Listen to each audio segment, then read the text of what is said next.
Ito ngayong araw na sinimulan ng provincial government ng Quirino Province ang pagbibigay ng ayuda sa mga Quirinians, mga best friend. At ito nga ang pinakaantay-antay ng lahat ng mga Quirinians, maging ako, mga best friend. Gusto mo bang makita ang simula ng ayuda, mga best friend? Make sure na papanoorin mo ang video na ito at ikukwento ko sa'yo.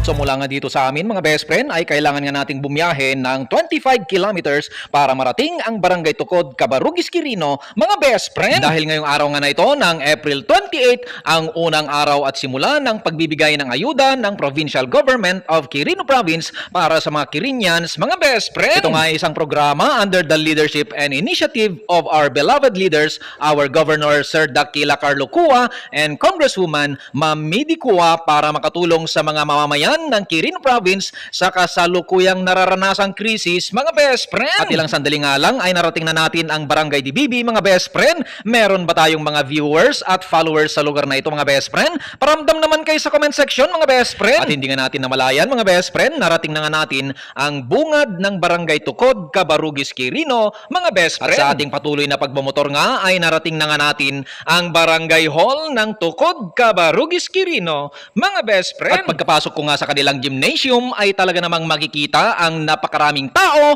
na excited na makatanggap ng tig 1,000 mula edad 18 years old pataas, mga best friend. Good morning, siya ni Jocelyn B. Pasqua, punong barangay ng Barangay Tukod.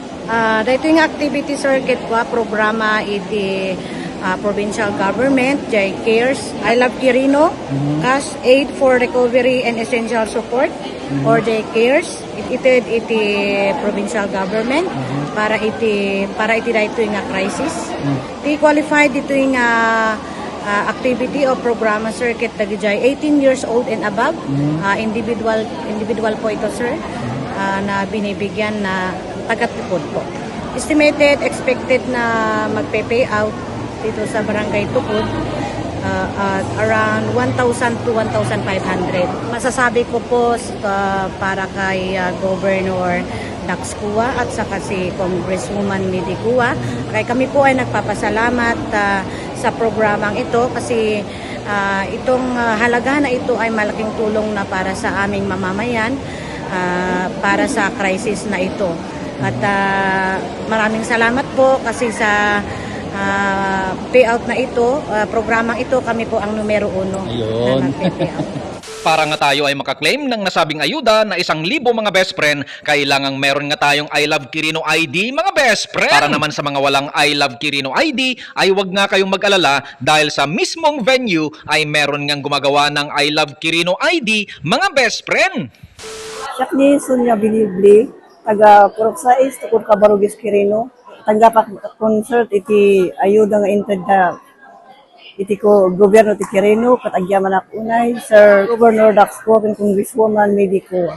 Salamat unay nakatulong dito unay kada kami nga marigrigat iti Cabarugis, Quirino. Salamat. Ako Ronald Puguon, Barangay Tukod. Dakil mo nga tulong dito kanya. Inaawat ko ito 1,000 pesos. Dakil nga yaman ko kani ako Congressman Midi Cua, Governor Dax Cua. Dakil nga yaman ko datoy kay Cua, may ibagak nga at least makatulong mo dito na naawat. Siya ni Roslyn B. Kiliawen nga taga Tukod, Cabarugis, Quirino, iti Purok 6. Salamat ak iti program iti daytoy nga program iti gobyerno takil iti na itulong na kada kami nga citizen ito'y taga-Tukod nga pangdagdag mi iti pang kasapulan mi iti inaldaw nga panagbiagis. Akit salamat kada kayo nga mangiturturay nga Governor Dax Cua ken ni Congresswoman Midi Cua. Salamat sir. Siya ni Arnold Buhay, taga Purok 1, Tukod, Cabarugis, Quirino. Kung itulong na dito nga aramili kabalo po dyan umpin po nga mapaniskilaan kuno pinagsasari. Salamat kini Governor Dax Cua kini Congresswoman Midi Cua. Dito nga tinakada kami pasalamat kami sa dakil nga tulong kada kami dito. Good morning po, sir, ma'am. Ako po si Los Biminda, Bingin Hena, taga-Tukod po. Salamat po, Governor Dax Kua and Congresswoman Midi Kua. Salamat po sa ayuda. Meron na po, 1,000 pesos po. Bye-bye!